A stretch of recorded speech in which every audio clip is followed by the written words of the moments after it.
Ryan J. Downey, Senior Editor with Alternative Press, here at our second annual award show, APMAs 2015. You guys just presented the philanthropy? We talked about this for days.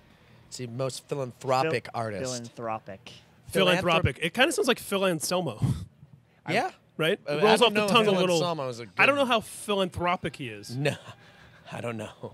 I think he's kept a lot of marijuana farms in business, perhaps. He's That's philanthropy. Of if you've ever heard some of his weird rants from the 90s when they... Oh, well, yeah. There's, you know, yeah. Philanthropic. Phil Core. Philanthropic. So you guys presented the award. Yeah. And I thought that was pretty cool to even have that as a category. Yeah, right? I think it's really cool. Because somewhere in here, you know, this AP's 30th year. I was at our Rock Hall exhibit last night and just kind of nerding out. You know, oh, there's Mike Shea's first computer, and like just, you know, oh, Nine Inch Nails first magazine cover ever. You know, Radiohead first American cover. Just looking at all the history in there. Yeah. And you know, at its root, this was a fanzine. Yep. And at its root, even though we're in an arena and there's, you know, people living the rock and roll dream, it came from punk. It came from the scene, and punk in the scene is about stuff that matters. So correct. You basically did the Stuff That Matters award. Yeah, which is great. We're all very grateful. Very honored to be a part of it. Yeah, I back that. I'm trying to do more of it. I'm trying to make it more of the focus of what I do. So it was great to be a part of. Been noticing that. Yeah. You guys, Census Failed, put out a record with Pure Noise. Yep. First record in a while. I mean, it's you know, it's been a minute. Chris Hornbrook from Poison the Well. Kids, go look up Poison the Well and listen to them a lot. Do your homework. They're really good. That guy's in his band now. How's the reception been to that? What's it like being in Census Failed now versus 2004? Well, I mean, it's completely different in every way, shape, or form. I mean, you can't even really quantify 2004 compared to now. But, man, the reception's been amazing. I was ready for it to be the last record. No one's going to like it. Go home. We totally changed our style. We totally came out with something that was just really different for us. But people have loved it. I believe that people like honest music. Yeah. Authentic, honest music. Yeah. And if you can do that, truly, I think people respond to it. So I think that that's a goal for me to...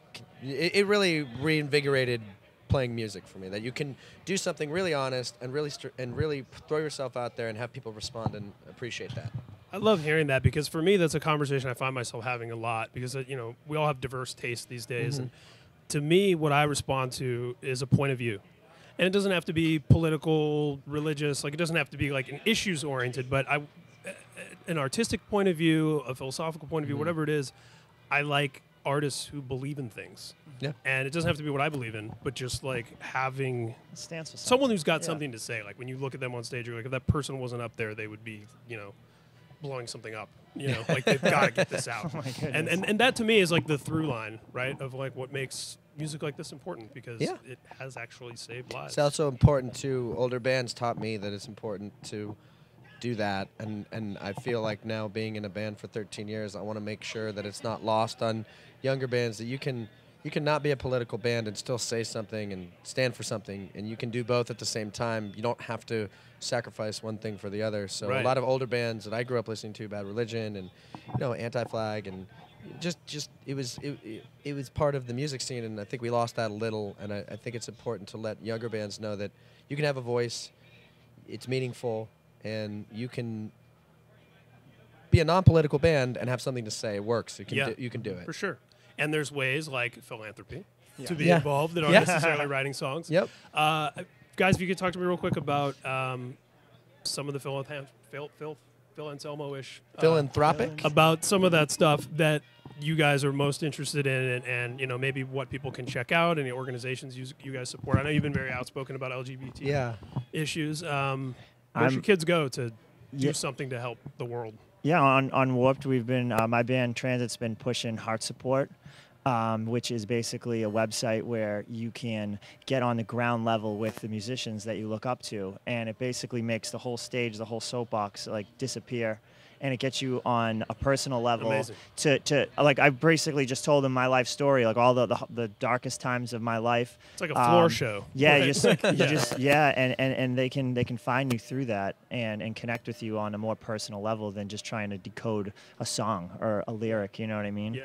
And it's really powerful. And we've also been working with Hope for the Day, which is extremely powerful nonprofit. Which is just reaching out. It could be any problem you could be going through, but they're trying to help with a lot of like teen suicides and stuff like that, and just trying to show kids that, hey, like maybe your friends, like I know growing up, like your friends aren't always going to have the best answers. Sometimes your family members aren't going to have the best answers, and who you need to talk to is a professional who studies this.